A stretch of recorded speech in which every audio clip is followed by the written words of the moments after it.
that individual. That is selfish.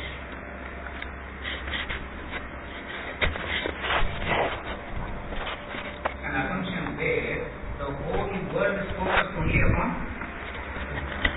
oneself, as though nobody else has anything else to do. The man says, the lady says, only when I decide to go out full of traffic, as though rest of the time there is no traffic.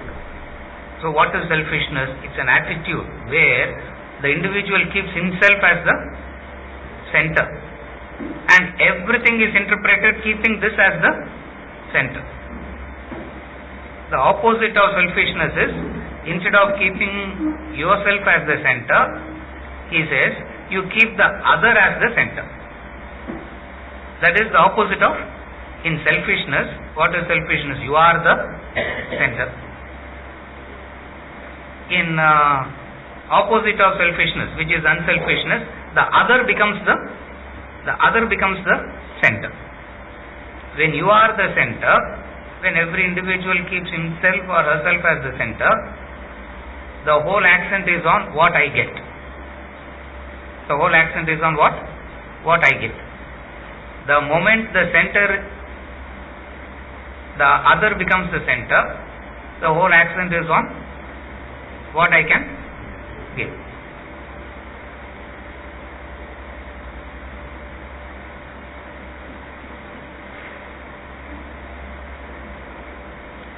Selfishness is where a person cannot think or conceive or identify with anything outside himself.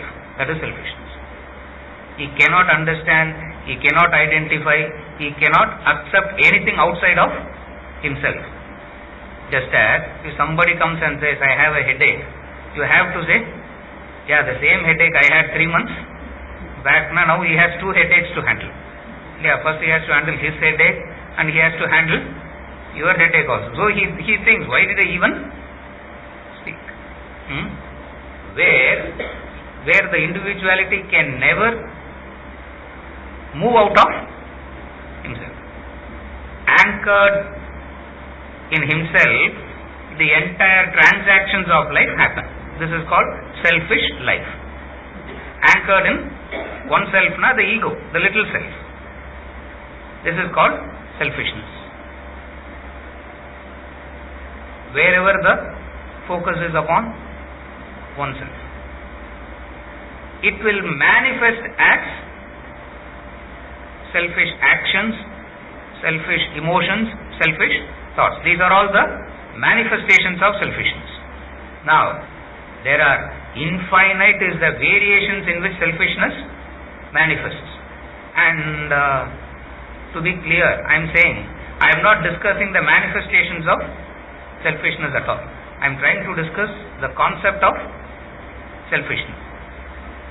Once there is a clarity on the concept of selfishness, you will know how to handle the manifestations. Handling the manifestation is not handling selfishness. Here Vedanta says, go to the very root, go to the very understanding of what selfishness is. What is the very understanding of selfishness? Where a person cannot think of anything beyond oneself. Anchored in himself. Anchored in himself means what? An assumption where everything is designed to cater to oneself. This is selfishness. An assumption where everything is designed to cater to one's own self. And based on this assumption, life is led, which leads to conflict with the environment, leads to conflict with others. Because there is an assumption. What is that assumption? The whole thing is designed to cater to me. And whoever I call as mine is only an extension of me. Therefore, me and mine combine. Me and mine combined.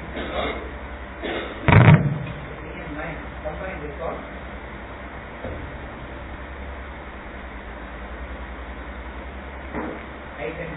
myself or I can give it to my daughter. Both are one and the same.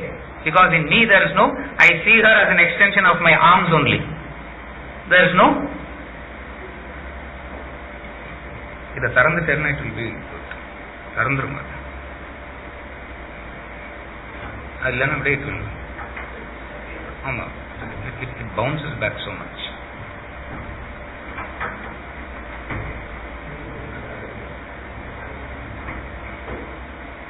Now it will be okay.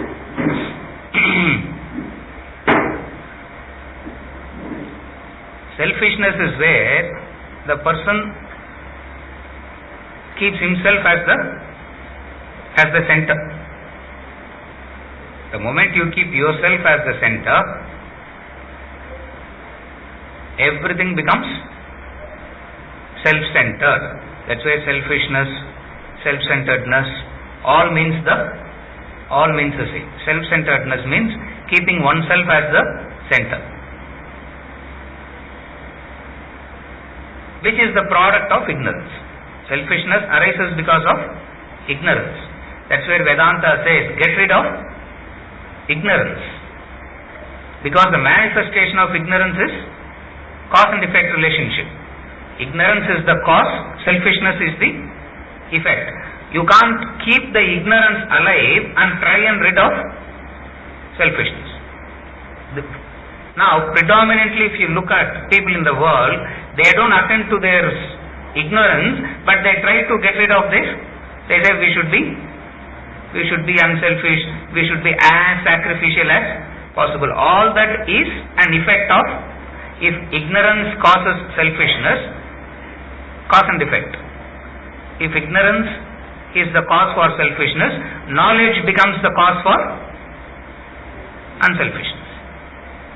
That's the reflection. If ignorance is the cause for selfishness, very difficult is to convince, very difficult is to understand the connection between cause and effect of ignorance is the cause and selfishness is the effect. And people are carried away by the manifestations of selfishness and they attend to the manifestations. Attending to the manifestations is a very superficial layer, it's a very superficial way of handling it. In fact, you don't get rid of selfishness. You know, you'll become expert in camouflaging it, that's all. Attending to it superficially, a man becomes an expert in camouflaging selfishness. Where others will believe, what an unselfish man. But deep inside, that man remains. Therefore, instead of attending to the manifestations, Vedanta says attend to the root. Just as, take the simple example. When the child is having 101 degrees temperature, that 101 degree temperature is not the disease. There is an infection inside that has caused the disease. The mother thinks out of ignorance that 101 is the disease and she is so worried about that 101 degree temperature. Doctor says, forget that. Let us attend to the infection. Infection is the cause, 101 degree temperature is the effect. For an ignorant man, what is he encountering? The 101 degree temperature. Therefore, they directly attend to that and they try to bring it down. It will also give you a look that it has come down. But the infection is remaining, it keeps coming back. As long as you don't attend to the infection, the temperature keeps rising again and again. So the doctor says, forget the temperature, attend to the infection. The mother says, where is the infection? Because she is not seeing the infection, she is only seeing the manifestation, the temperature. So the wise man sees the infection inside. He says, attend to the infection. We say, there is no infection and let us attend to the. That is the fundamental difference. To understand what selfishness is, understand it as a cause and effect relationship first. The cause is ignorance, the effect is selfishness. Secondly, I am not talking about how to rid of selfishness. That's the thing. The entire theme of Gita, the entire theme of Shastras is to help us to get rid of selfishness. I am not going into the discussion of how does one get rid of selfishness. I am only discussing what is selfishness in terms of cause and effect. Ignorance is the cause, effect is selfishness. Ignorance of what? Number one, ignorance of the laws of life, the dharmas of life, the principles of life. Ignorance of the dharmas of life, ignorance of the laws of life creates, effect is selfishness. The moment the clarity on the principles of life comes, the laws of life comes, what goes out? What goes out? Ignorance goes out, correct. Ignorance goes out. Other solno first. Yeah, because the disease is ignorance, not selfishness. The moment ignorance goes out, selfishness goes out automatically. Ignorance and knowledge. Knowledge, not words. Not the ability to by heart a few books, read something, ability to quote, ability to talk. All that doesn't make a man. All that doesn't make a person knowledgeable. Example, when you have a problem in life, there are professors of philosophy who can explain philosophy better than, but then you will never go to a professor. You will go to a wise man, even though in the worldly sense he might be an illiterate. You will still go to him. What is the difference? What is the difference? He is truly wise, not words. So, what is knowledge taking away? Selfishness. The dharmas of life, what he calls as the Sanatana Dharma, the eternal principles. Vedanta.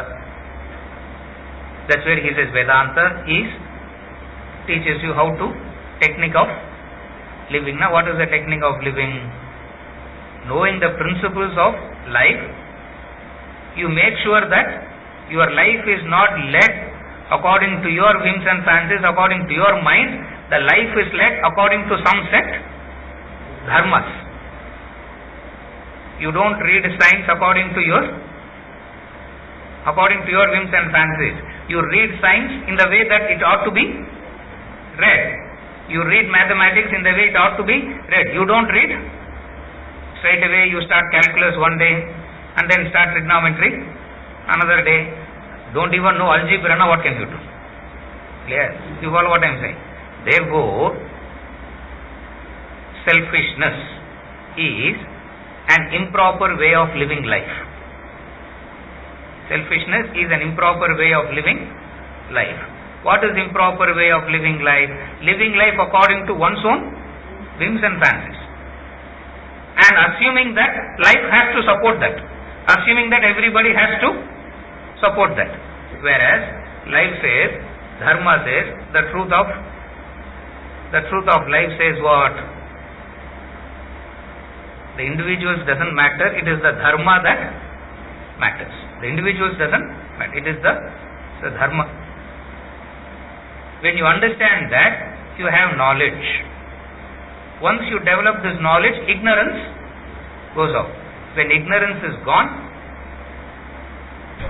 selfishness automatically goes. What does selfishness means? Wherever I go, whatever I do, I bring myself first.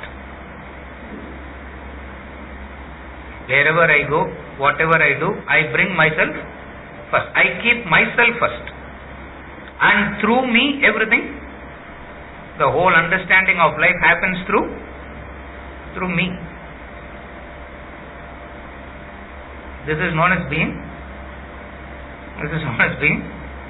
selfish. An attitude of an exaggerated value that one gives to oneself. The exaggerated value that one gives to one's presence is selfishness. What is that exaggerated value?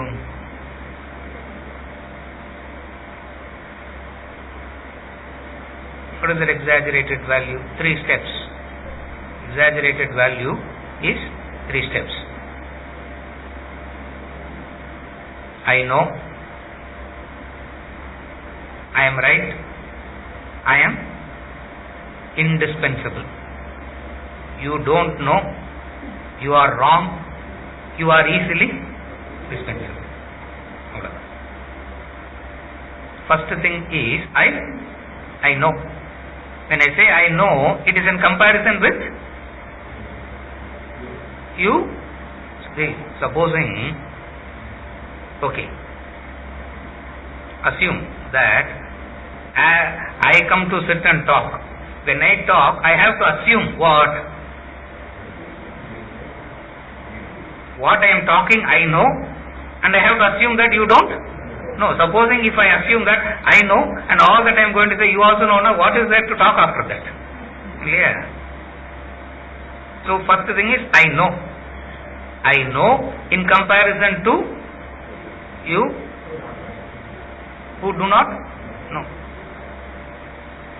From this I know develops a deeper complication. What is the deeper complication? I know, therefore I am right. Logically it follows. I know, therefore I am right. You don't know, therefore you are wrong. Since I am the only one who knows, since I am the only right person available, I become very important, indispensable. I become very important. You don't know.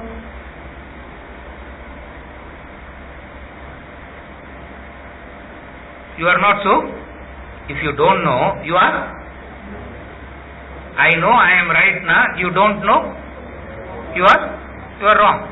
The moment you don't know, you are wrong now. You are a commodity which I can easily dispense with. Use it to whatever extent I can extract and then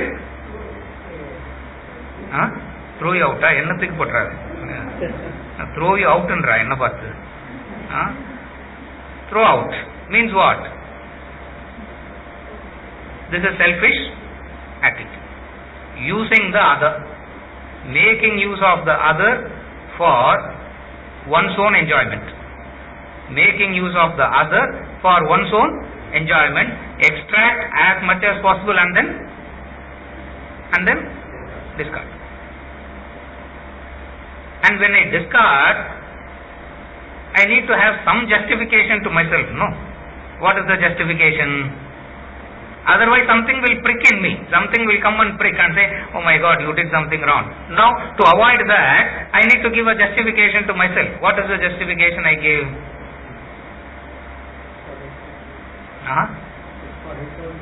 It's for his own good. Discarding also. In love, you die, but make sure the other is protected. Clear? That is selflessness.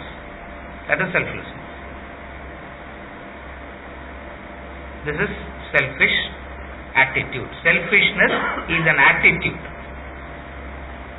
out of which selfish actions, selfish emotions, selfish thoughts arises. What is that selfish attitude? Attitude means understanding. Selfish attitude means a wrong understanding. Unselfish attitude means a right understanding. Right understanding means taking the wise men as authority, taking Shastras as the authority. That's where in the end portion of the Gita he said, Tasmat Shastram Pramanamte. Keep Shastras as authority, Arjuna. What you have to keep as authority? If you don't keep Shastras as authority, now you keep yourself as the authority. When you keep yourself as authority, your selfishness becomes the authority. Your selfishness is authority. What I get, wherever I get what I want, there is an association. The moment there is no guarantee that I am going to get what I want, drop and go to the. This is selfish attitude. Understand selfishness as cause and effect relationship. Try to understand selfishness as an attitude out of which selfish actions, selfish emotions, selfish thoughts arises. Wherever you see a selfish thought, selfish emotion or selfish action, you understand what? There is ignorance that is behind. Therefore, you are motivated to go back to knowledge. Knowledge means study and reflection. What is knowledge? Knowledge means study and reflection. Studying can happen, hearing can happen, but reflection is very difficult. Because to reflect, you have to say, I don't know, I don't know, I don't know. Every day to open the book and say, I don't know is very difficult. To open the book and say, oh, this much I have known only. One thing I do not know. I have known so much, and then I look myself at the mirror. Then I will know what? Nothing is study and reflection. Gives you an understanding of how ignorance causes selfishness. Ignorance of what? Relatively speaking, ignorance of the laws of life. In the ultimate sense, ignorance of your own nature. Either way, ignorance is the cause. Relatively speaking, ignorance of the laws of life. What are the laws of life? World is not designed to cater to one's own self. World is not designed to cater to one individual or one family alone. Is the law of life. World is not designed to cater to one species alone. Is the law of life. Relatively speaking.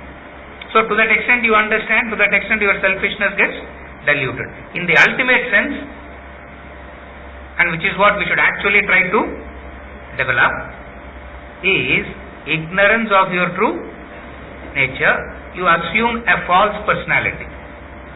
Ignorance of one's own nature leads to an assumption of a false personality. The English word personality comes from the Greek root persona, means mask. It means mask. Those days, during the play, there are only 2-3 actors. You will not have 20-30. 2-3, only 2-3 fellows have to enact. So, how do you know that they change the roles? They change the mask. They just wear the mask and come. Personality has come from the root word, mask. So, personality means wearer of masks. So, in and through this mask, what is the real face? I can wear mask and I completely forgotten myself in the mask, and I have taken the masks to be the real face. So he says, in and through the various masks that you wear, try and identify your what is the real face. This is called enquiry, vichara. This is called enquiry, vichara, reflection.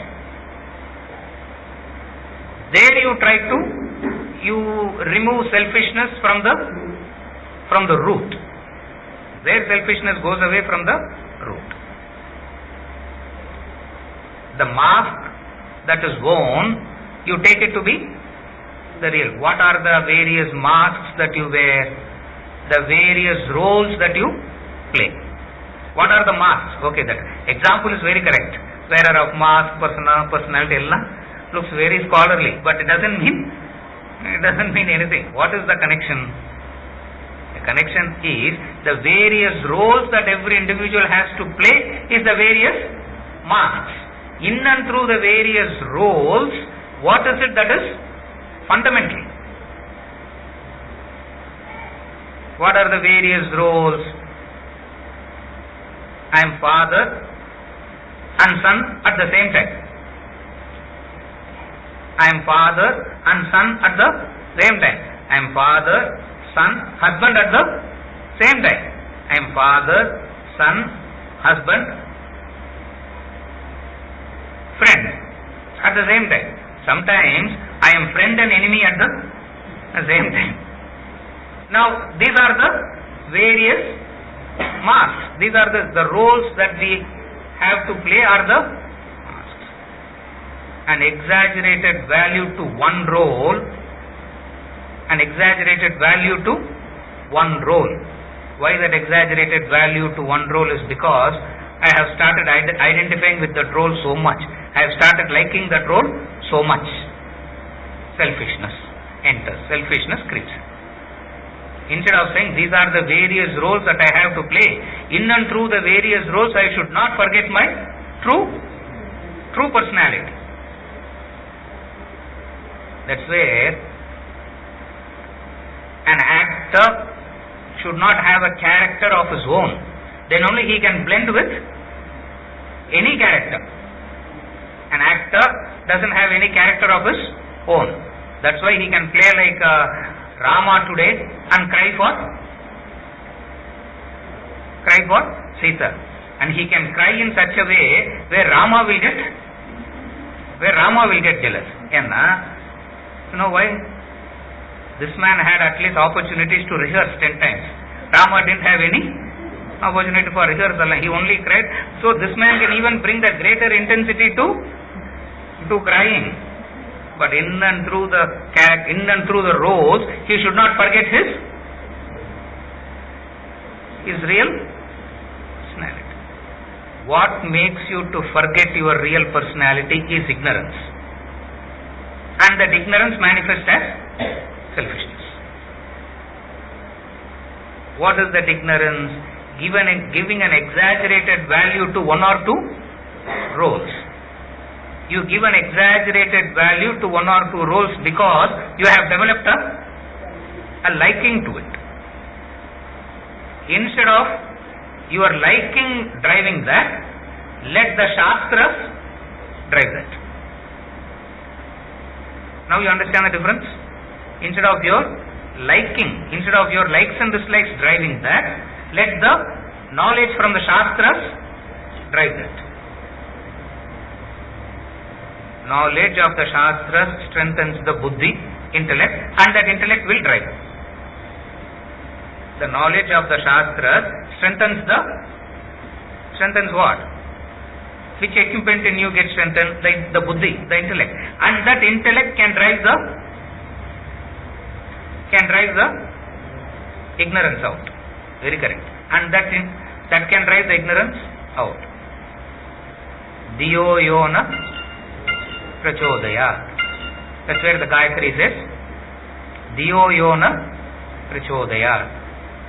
Let my intellect be as penetrating as your rays. What is the Gayatri mantra? What is the boy praying to the sun god? See, the moment the sun rays comes out, it's so penetrating. It's so penetrating that darkness is removed from the root. Darkness is removed from the root. You close this window, you close that door, put a black curtain, switch off all the lights, it looks so, and just remove 1 inch of the curtain. Light penetrates, and light is so penetrating, it removes darkness away. Number 1. Second comparison is millions and millions of years of darkness doesn't need millions and millions and years of light. The first ray of light removes it. That's where the Gayatri mantra is. It's a very powerful mantra because it gives you this understanding. 2 things. What is that? Let it be as penetrative as the sun rays, because the moment the light comes, darkness goes away. A cave in darkness for millions and millions of years. Millions and millions of years of darkness doesn't take millions and millions of years of light. Otherwise, logically, so much of millions of years of darkness must take so much of time of light. No. But the reality of life is what? The first matchstick you strike, darkness disappears. Disappears, never to come back again. In that sense, the knowledge removes the ignorance. When ignorance is gone, selfishness goes out.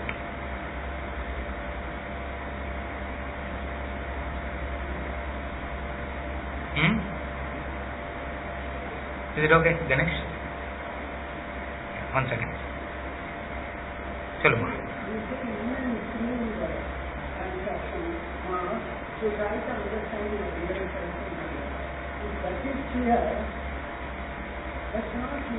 Correct.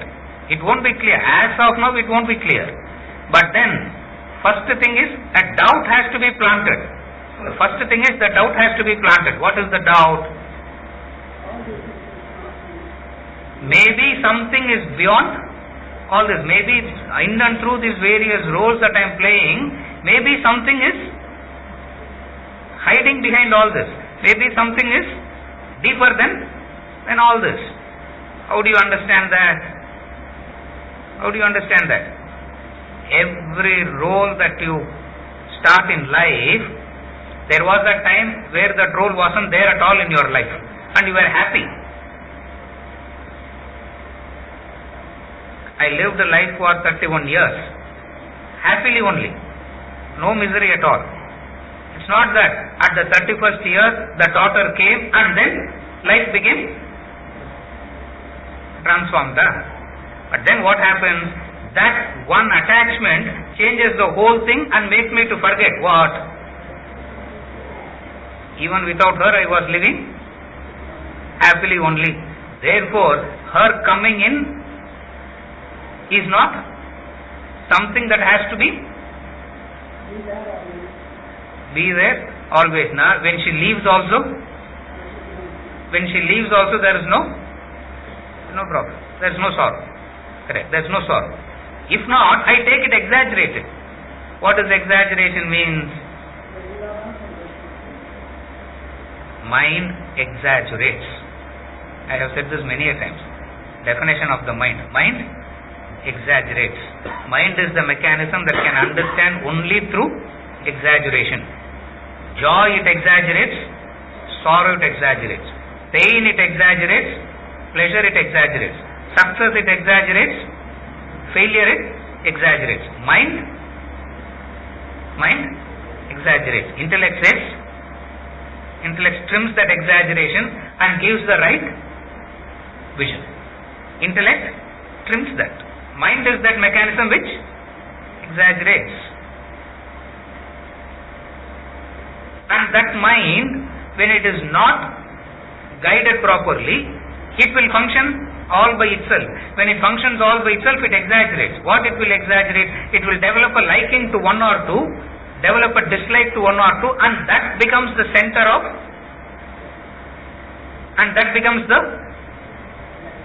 what? Center of that individual's very living itself. And that 2-3 things becomes the center of that individual's life and living, which inevitably will result in misery, sorrow and pain.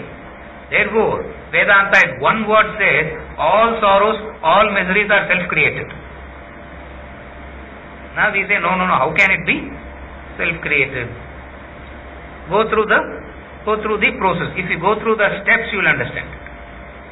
It exaggerates. 1 or 2 roles, I give it an exaggerated value.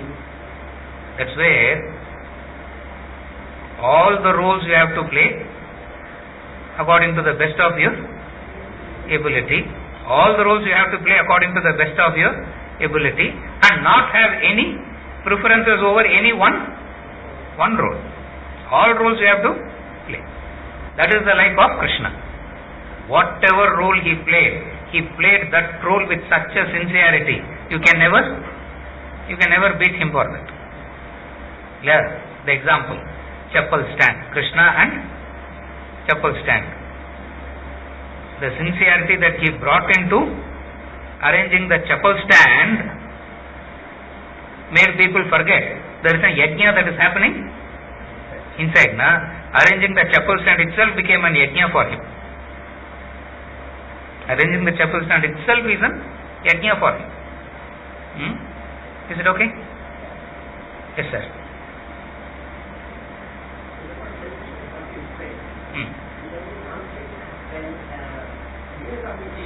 Yes.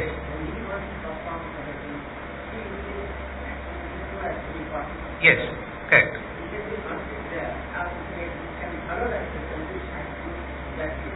Now, there are 2-3 things that has to be very clear in this.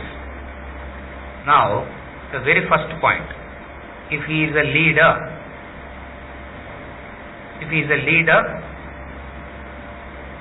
to that specific role, he is a leader, he decides. And those around has to follow. If he is a leader means those around has to follow. Because he is a leader, what brought him to that? What brought him to that leadership?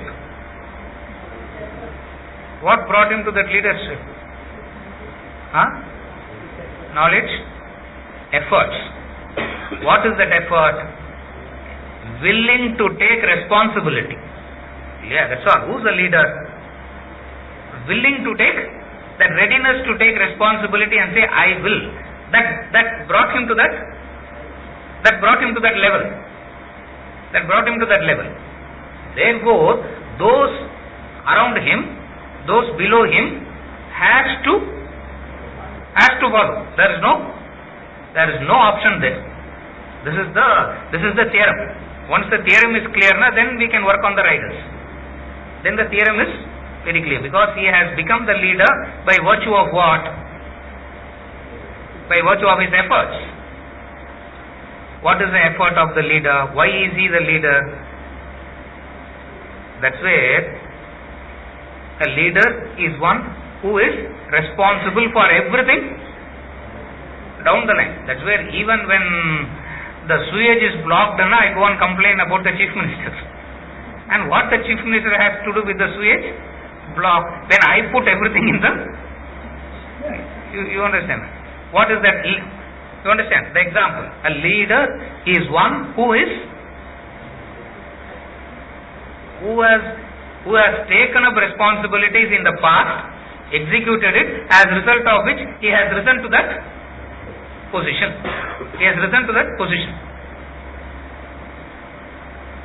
Therefore, the team should not worry about his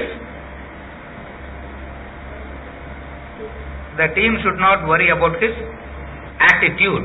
The team should worry about his skill, his action, because his attitude, he is individually responsible for his attitude.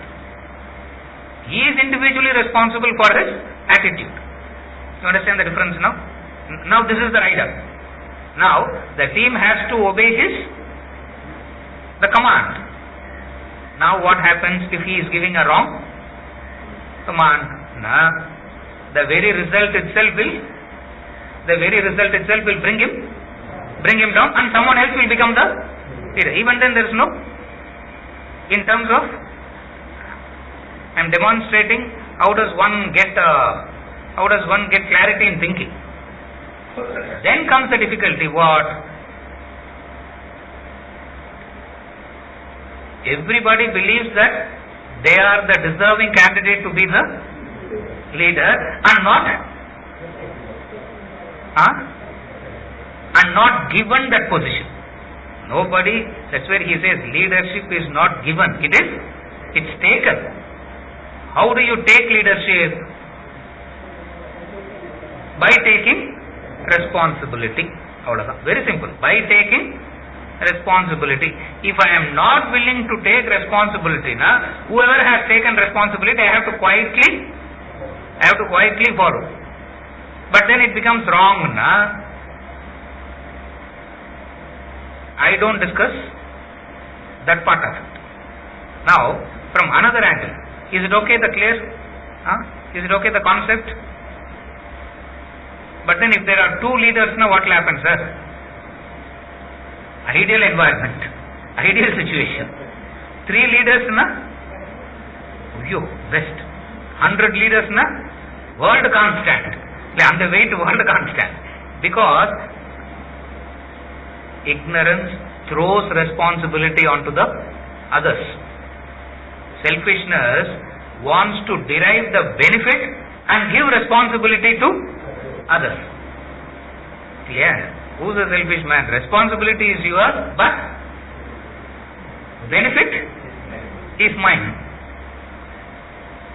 Stena eva saha.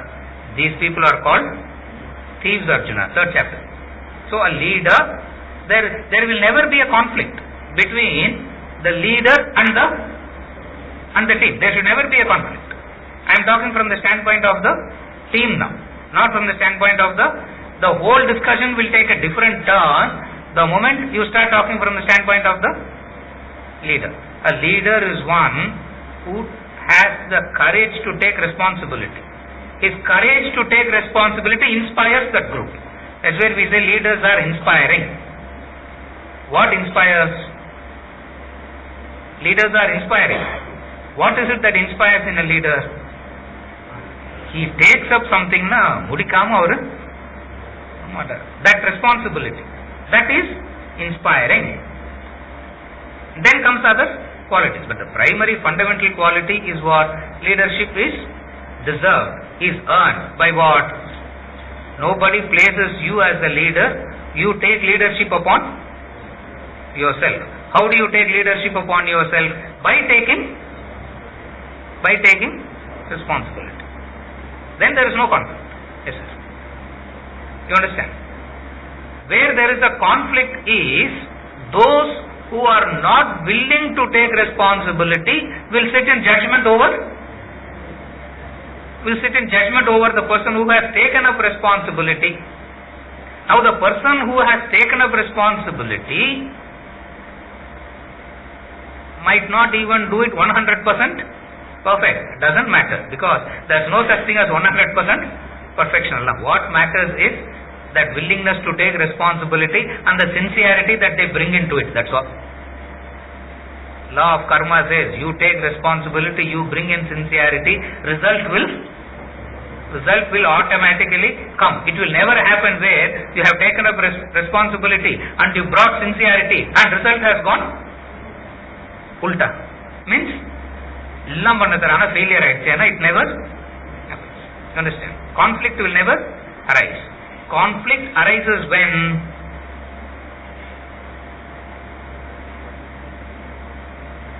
I have said this many a times, again I am saying now, over a law, over a fact, you cannot have a conflict. You can only say I understand or I don't. First thing about a fact is you say I don't understand. Second thing about the fact is you go through the process of study, reflection, and then finally say I understand. Arguments can happen over only about opinions. Arguments can never happen about the fact. You understand the difference? Fact is that about which there is no argument possible. Either first thing I say I don't understand, I don't know. I go through the process of study, reflection, and then I say I know. But I agree, sir. Agree or disagree doesn't matter when it concerns a fact. All arguments happens over opinions. You understand the difference? All arguments happen over the opinions only. Galileo's footnotes. Remember, I have said this. Galileo's footnotes. What is Galileo's footnotes? Badri.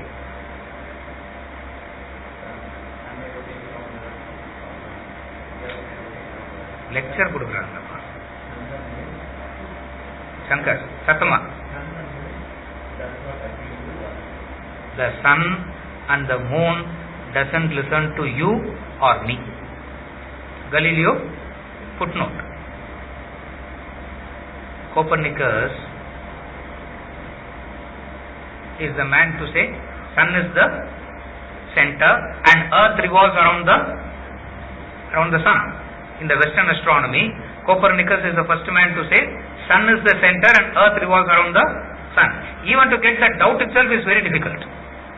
Even to doubt is very difficult because you are sitting in the same place.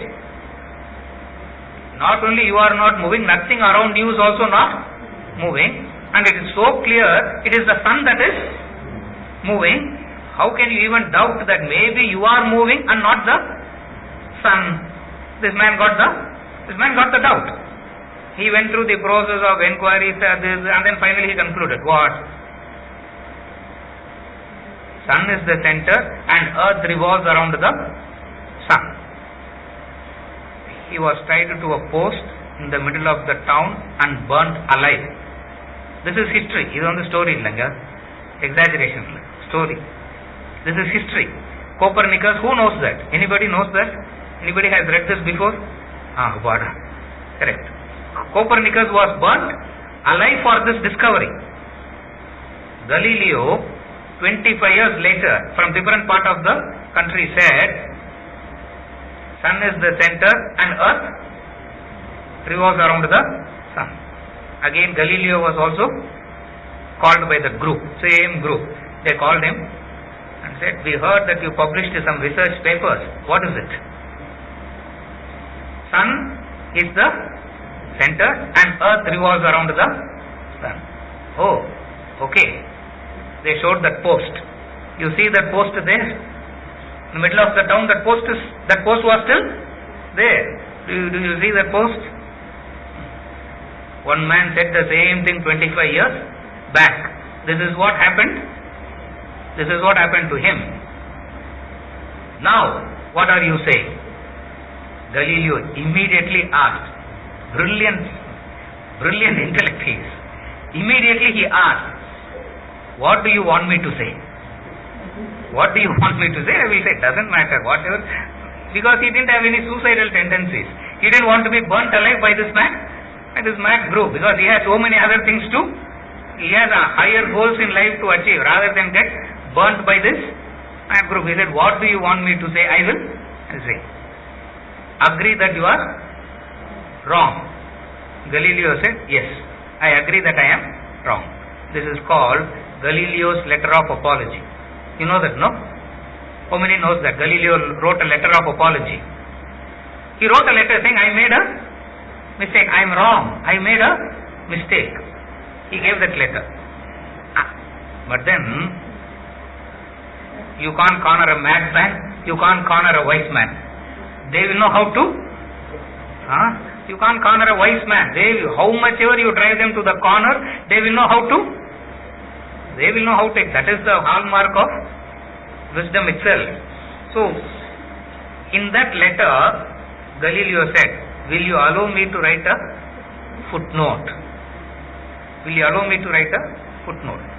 Footnote, it will be written in such a fine print, nobody will see it. Even if you see it, you will not understand what is written. They said, write whatever you want as long as you agree that you are wrong. And Galileo wrote a footnote. In that footnote, he wrote, the sun and the earth doesn't listen to you and me. Meaning, you can say what you want, I can say what I want. Law functions. You cannot argue on a fact. About a fact, you can only say, I don't understand, go through the process of study, reflection, and then say, I understand.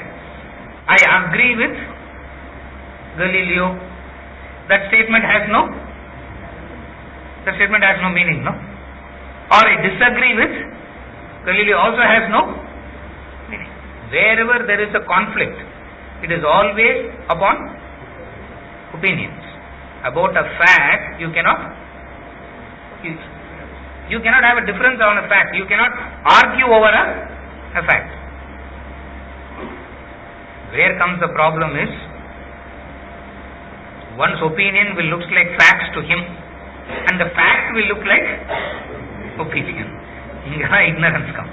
The difficulty in life is, my opinions will look like facts to me, And when you state a fact, that will look like opinion to me. This is where the difference is. So the wise man says, that's where the wise man is not ready for any kind of argument.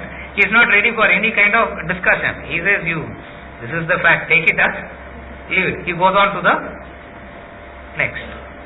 If you are thirsty for knowledge, you will be concerned about facts. The moment you have developed the thirst for knowledge, you will not be bothered about opinions, you will be concerned about facts. Facts means questioning, verification, understanding. Correct? Who is a man? What will be your approach when you are worried about a fact? When you are worried about fact, you will be bothered about questioning, investigating, verification, conclusion. Opinion means exactly the opposite. Conclusions first, arguments later. The moment you have thirst for knowledge, you will be concerned about facts and not opinions. Remember the story. A glass, Ramtirtha gives the story. A glass of water, 15 paisa. In the station, the boy was selling water. A glass of water for 15 paisa. One man said, no, for 15 paisa. Keep it. Keep it 10 paisa, no. The boy said, you are not thirsty. And he moved to the next. Because if you are thirsty, you won't party.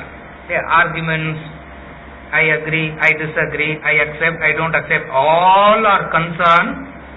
All will be of importance only when I am not concerned about a fact. The moment I am concerned about a fact, I will not get into this. Yeah. Otherwise it will be a debate club now. Otherwise it will be a debate club. Three fellows saying their viewpoints and one man as a judge saying all are correct. And they are ready to kill each other. And how can all be correct? It's a debate club. You understand? Yes, ma'am. Yes.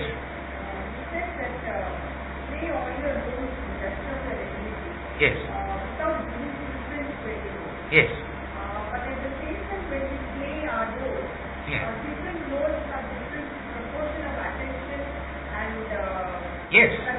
Yes. So it almost looks like we are doing different certain roles than the other. At any given point of time, you can only play one role.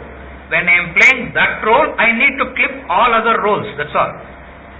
When I am playing one role, I need to clip all other roles. What is that role? Let us say I have to talk from 7:30 to 8:45. I have to speak. As I am talking, I can check on my mobile and reply to a message. As I am doing this, I can do something else. The roles got mixed up. That's all. At any given point of time, I can do only one role. When I am playing that role, clip all other identities and play this to the best of ability. This is what Lord Rama was trying in his entire Ramayana. What is the entire story of Ramayana? Is nothing but Rama trying this out. He was experimenting with this. When he was a son, he played the ideal son. When he was a husband, he played ideal husband. Clear? No husband will ever cry the way that Rama cried. He was playing an ideal husband. When he was playing an ideal king, he played the role of ideal king. Therefore, at any given point of time, you can be playing only one role. Number one. Number two, all these roles you have to play. Why? All these roles are not imposed by anybody from outside. It is self-created. It is self-created. That's where he says self-created duties and responsibilities. Whatever we call as roles are all self-created. Frankenstein threatening, he says. Clear? What is self-created means, out of my lack of self-sufficiency, I start taking. When I start taking, I need to, if I have taken, I have to be grateful and repay. The moment I develop self-sufficiency, I stop taking. When I stop taking, the whole complexion of life completely changes. You understand the connection? If not, lack of self-sufficiency, I go on creating. Who created that? You having created, you can't. Now, people go on endlessly creating these obligations, these roles. When it is so painful, what do? At some point of time it becomes painful. Out of the pain, instead of saying, let me face the pain and be done with it, I try to escape. I try to escape. What does responsibility means here? I created it. I have to do it. Nobody else forced me. I myself created it. Since I have created it, it's mine. I need to play to the best of my. All the roles are created by me. That is taking responsibility. Now then I will play all the roles. Proportionately and all, it will differ depending on various other conditions. But the law is what? At any point of time you can only play one role at any given point of time. So when you are playing that role, you play that role.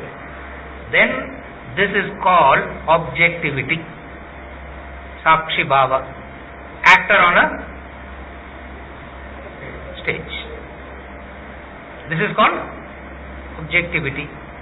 Sakshi Bhava. This is called Sakshi. Clear? We have heard this many a times. Actor on a stage. Actor on the stage goes through various roles but doesn't identify himself with any particular role. That's where a good actor is one who can play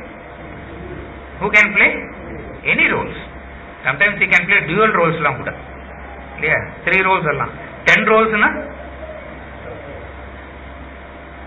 Great actor, yes. 100 roles na? Opposite of that is I get stuck to one role and neglect all others. That which I have created, if I neglect, I have to come back to settle because I have created it. I can't leave it halfway. I need to settle it. Is it okay?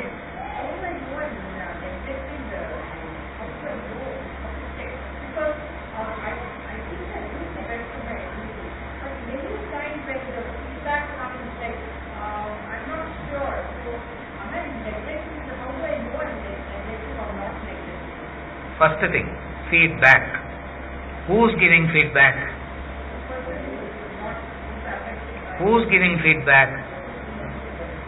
That's where in the Gita he said, him the wise calls a sage. Who gives feedback is very, very important. Feedback is important. You have to take feedback, but you can't take. Who's that author? Who has that? And sometimes in the college classes I go, they ask me, sir, can we take feedback from the students? I say no. They can't give feedback. I asked that man, do you take feedback about your classes? I asked him. If you can't take feedback about your classes, why do you want to take feedback about my classes? Out of 10 places, 6 places they tell me get out. It's okay, clear. That's the way of வேலை பண்ற மாதிரி ஒரு பாவலாம் காமிக்கணும். At the same time you should not do anything also. I told them, who gives feedback is important. Feedback you have to take, but whose authority? Whose authority? The lawyer is not the authority. The lawyer should never judge the higher. The lower has to be inspired about the higher. The lower cannot judge the higher. So who gives the feedback? One ignorant person cannot give feedback to blind leading the blind. And you will not like the feedback from a wise man. You will get very irritated about the feedback from a wise man. Why? He will not cater to your likes and dislikes. Correct. He will not cater to your likes and dislikes. When I take a feedback, I want the feedback to be what? Favorable. Correct. Or I will manipulate data to. That is where intelligence comes. Even though the feedback is wrong now, you can manipulate the data around and make it look favorable to you. Therefore, feedback you have to take. But the most important question is from whom? Not from an equally ignorant person. Not from somebody who is lower. Whoever you consider as higher. If you consider that person as higher, and if that person gives his opinion, it becomes a fact. You have to quietly accept it and correct yourself. If you consider that person as a higher, you can't say you are higher, but tell me what I like to. That's where most of the time we go for advice and we don't intend to listen to the other. We always want the other person to say what I want to hear. And anybody says that, you will say, Avardhampa correct. He is the correct man because he is in agreement. Correct, he is in agreement. You understand? You should take feedback. If the feedback comes, you have to consider. I am not saying don't be. You should not. But then, very important is, from whom is it coming? If you consider the source of feedback as something important, higher, you have to take that and change. You say, no, they are also as ignorant as me, to thine own self be true. To thine own self be true, and it should follow as night the day. Thou canst not then be false to any man. If at all there is a confusion.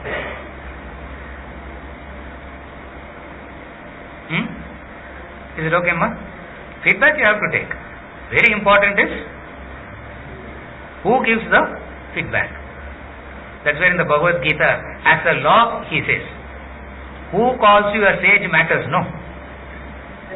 He said, when he was explaining that verse, I still so clear, he said, one whole class he took on explaining this verse.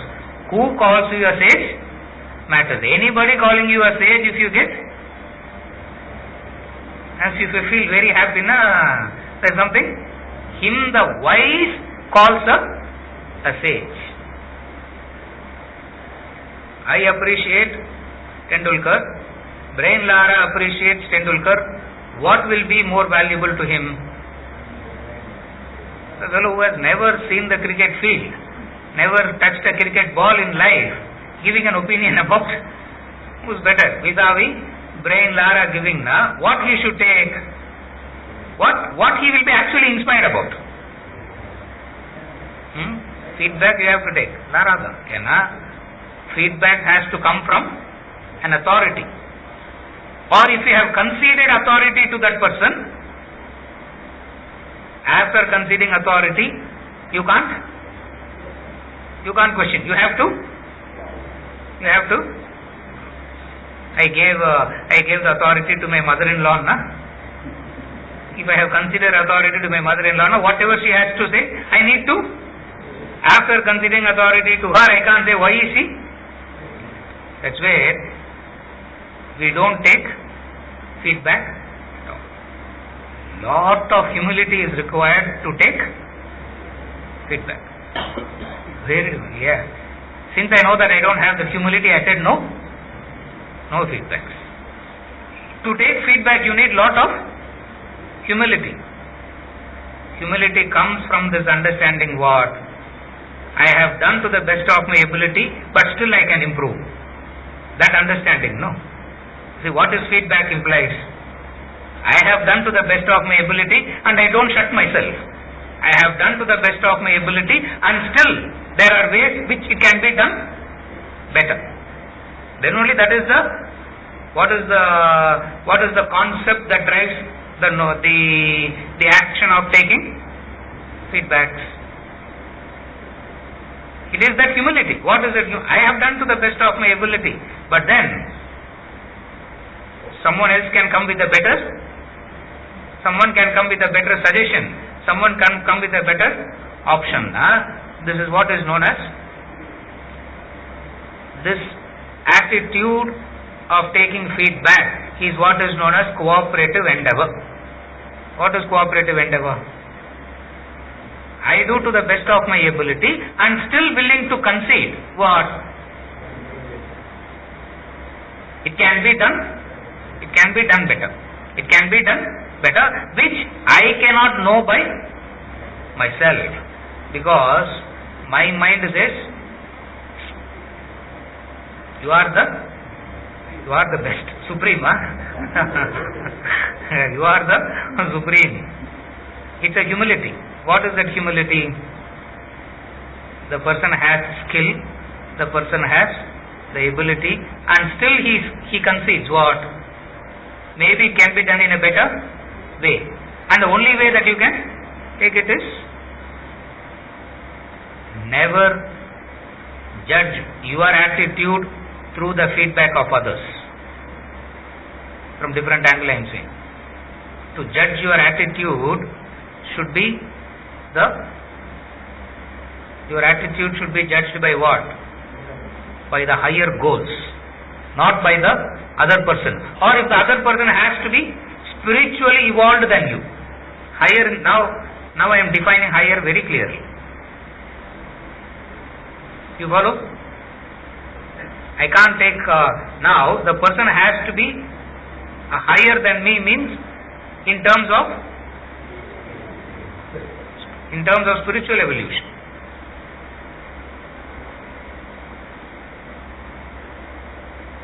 Understand it like this. Most of the time, it is the result that gives me conviction about my own action. As I am doing, I am not convinced. It is the result that comes and gives me the conviction. What? Result on this. Therefore I did it correctly. Yeah. In spite of you, others did it so well, the result came. Not because of you. Others have done it so well, and I was all along blinded myself to believe that. How do you even understand these principles of life?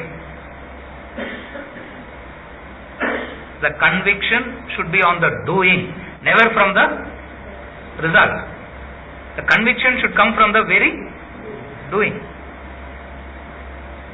The very action, the very performance, the very doing should bring the conviction, not the result. That's where he says, whatever be the result, I am not. He is not bothered. Sasanyasi cha yogi cha. He says he is the not bothered about. Otherwise, it is the result that gives me the conviction. What is the proof of the action should never be the result. The proof of action is what? You are very doing. The intensity that you bring into doing, the sincerity that you bring in to doing, the heart and soul that you bring into the doing. As you are doing that, you give space for error, because it is possible that you could have made some errors, and who can correct you? Who can correct you? Those who are higher. So for correction, you need to go for somebody who's the whole world judges the action by the result. The Whole world judges the action by the result. Law of life says, wisdom says, it's not the result. It is the doing. It shifts the entire focus from the result to the doing. As I am doing, the mind will not cooperate to the doing. As I am doing, my mind will not cooperate. It will go to the result. It will go to the result.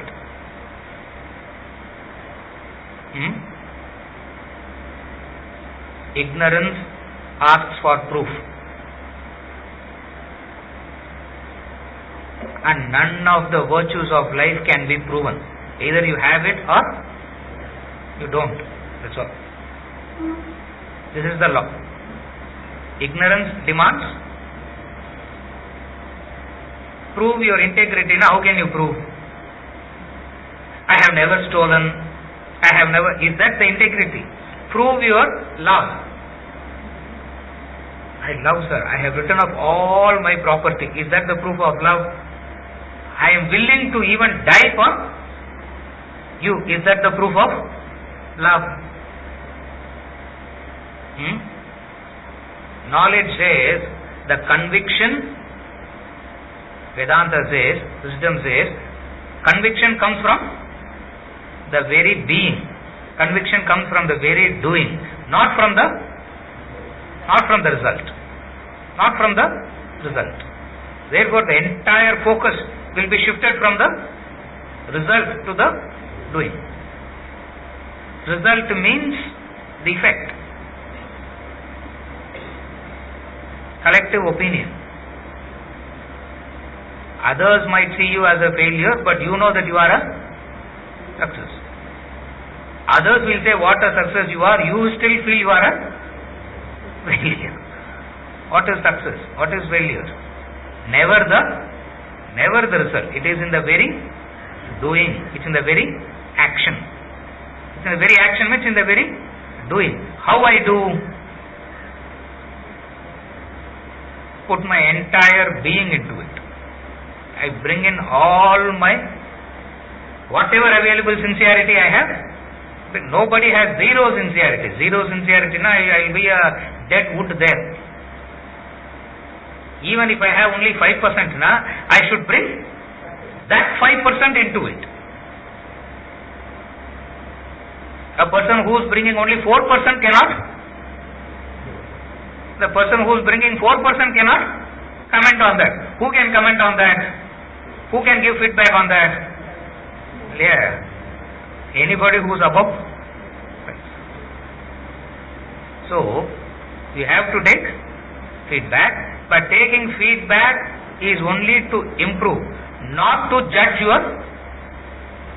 Taking feedback is never to judge your actions. It's to in what areas I can improve.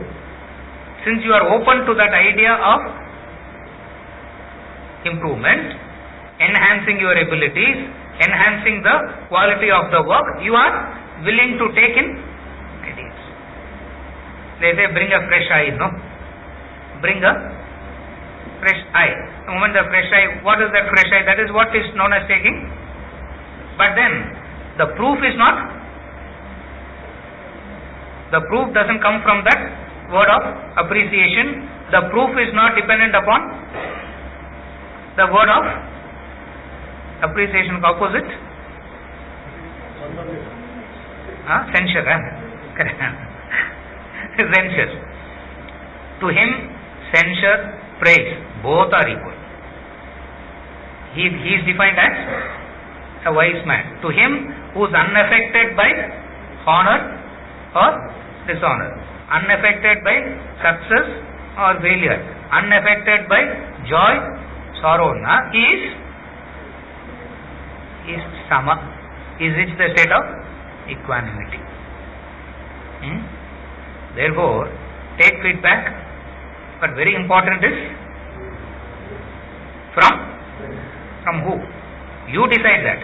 Having decided whoever the authority is, I should have that much humility to say, I agree with what they say and I implement. Agree with what you say and then I can't go on to exactly what? Exactly the opposite. I say correct sir and then I go on to exactly what I want to do. It is just acting. That is being hypocritical. A feedback means a genuine attempt I am ready to make if something convinces me that it can be improved. Is it okay? Clear? We'll continue next.